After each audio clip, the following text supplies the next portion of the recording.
2022年が幕を開けました。今年はどんな1年になるのでしょうか。楽しみですね。さて、今年の干支は水の絵虎です。十二支の3番目にあたり、動物の虎を表します。虎は毛皮の模様から全身が夜空に輝く星と考えられていた存在。決断力と才知の象徴としての意味もあり、縁起物としても親しまれています。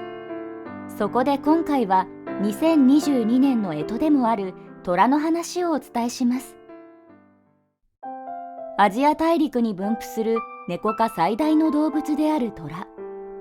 虎は古来よりアジアの文化の中で力や威厳の象徴として様々な形で親しまれてきました。とは言っても日本では動物園でしか見ることができませんが、インドではある民家で野生の虎が発見されました。その虎はなんと留守中の家に侵入し、ベッドで昼寝を満喫していたというのですから、驚きを隠せません。誇り高きジャングル最強の王によるいきなりの自宅占拠。通常ならばすぐにでも引き取り願いたいシチュエーションですね。ところが心優しい住人男性は、ひどく疲れて眠そうな虎を思いやって家を開け、そのまま夕方まで休んでもらうことにしたのです。ある朝、インドのアッサム州に住んでいるモティラルさんが家に帰宅すると、自宅のベッドに疲れ切った様子で眠っている虎がいたといいます。モティラルさんのベッドで寝ていた虎。どうやらその虎は近くのカジランガ国立公園から逃げてきたようです。この地域はこの時、頻繁に洪水に見舞われていて、特に被害が深刻なカジランガ国立公園では、すでに92頭もの動物が死亡していました。この虎は当初、公園から200メートルのところにある高速道路のそばで目撃されたのですが、その後、モティラルさんの家に避難したとみられています。車が行き交う道路に阻まれて、すぐそばの家に駆け込んだのでしょう。思わぬところで虎に遭遇したモティラルさん。ところがモティラルさんは、最初は驚いたものの、ひどく疲れている虎をゆっくり休ませてあげたくなりました。一方、モティラルさんの連絡を受けた自然保護団体のスタッフは、虎が寝ている間に公園のジャングルに帰れる安全な避難ルートを確保しました。この救助作戦を指揮したラシン・バーマンさんによると、この虎はメスで午前7時半にモティラルさんの家に侵入した後はほぼ眠りっぱなしだったといいます。なおモティラルさんは虎を見た直後に家を離れてどこかで時間を潰していたようです。この出来事についてバーマンさんは次のように語っています。何より素晴らしいのは、この虎の眠りを妨害する人が誰一人としていなかったことです。虎はかなり疲れていて素敵な昼寝を満喫していました。この地域は野生動物を尊重しているんです。その後団体は夕方5時頃に爆竹で虎を起こしました。目覚めた虎は高速道路を渡り、用意された道に沿って戻っていきました。ユネスコの世界遺産であるカジランガ国立公園には110頭の虎が住んでいます。この時頻繁に起きた洪水では50頭を超える豚や数頭のサイやイノシシ、さらには象1頭など多くの動物が命を落としましたが、この虎はなんとか水難を逃れたようです。ベンガルトラを森の王と敬い、国中に定めているインド。この国には絶滅が危惧されている野生の虎の3分の2が生息しているのですが、現地の人々は消えゆく虎を守るべく保護活動に力を入れているそうです。20世紀初め、世界に10万頭が生息していたとされる野生の虎ですが、今では約3000頭に減少していて絶滅危惧種となっています。なぜ虎の頭数が減ってしまったのか、その理由は主に2つあります。1つ目は密猟です。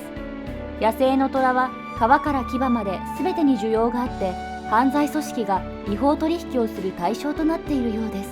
密猟に関しては虎だけでなく、虎の餌である野生の鹿やイノシシなどもターゲットになっているので、それも野生の虎が減少している一因となっています。もう一つの理由は虎が生息する森林や草原の破壊です。人口の増加や開発の拡大によって虎が生息できる環境が失われつつあり、現在は人口の少ない地域や管理の行き届いた国立公園のような豊かな自然が残る限られた場所にしか虎の生息できる環境は残されていないのだそうです。虎に限らずですが、本来地球上に暮らす動物たちの生息地がなくなったり、密猟などでその個体数が減少してしまうことは悲しいことです。動物たちが安心して暮らせる世の中であってほしいものですね。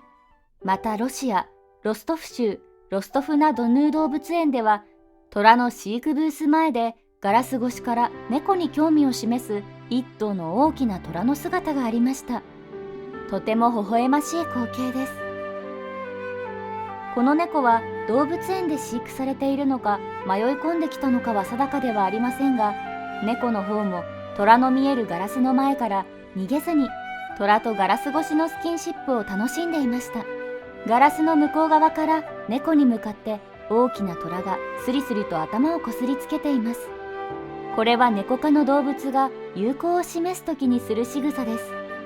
猫の方も虎の飼育ブース前から離れようとせず、まるで甘えてくれてもいいよと言っているかのような態度を見せています。虎と猫はいつもこうやってガラス越しで友情を育んでいるのかどうかは分かりませんが、警戒したりする様子も見えないので心を許しているようですね。むしろガラスで隔たれているからこそ両者は親しくなれているのかもしれませんね。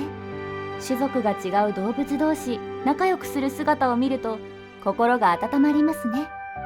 体の大きさは倍以上違いますが、同じ猫科同士何か通じるものがあるのかもしれませんね。今回は2022年のスタートとして虎の話をお伝えしました。ちなみに寅年の特徴は、中国伝来の十二支はもともと植物が循環する様子を表しており、その年の特徴につながると言われています。虎は十二支の3番目で、ネズミ年に新しい命が種の中で芽生え始め、牛年には種の中で育つがまだ伸びることができない。寅年は春が来て芽や茎が生じて成長する時期、草木が伸び始める状態だとされています。まだ始まったばかりですが、2022年がいい1年であることを願いたいですね。最後までご視聴いただきありがとうございました。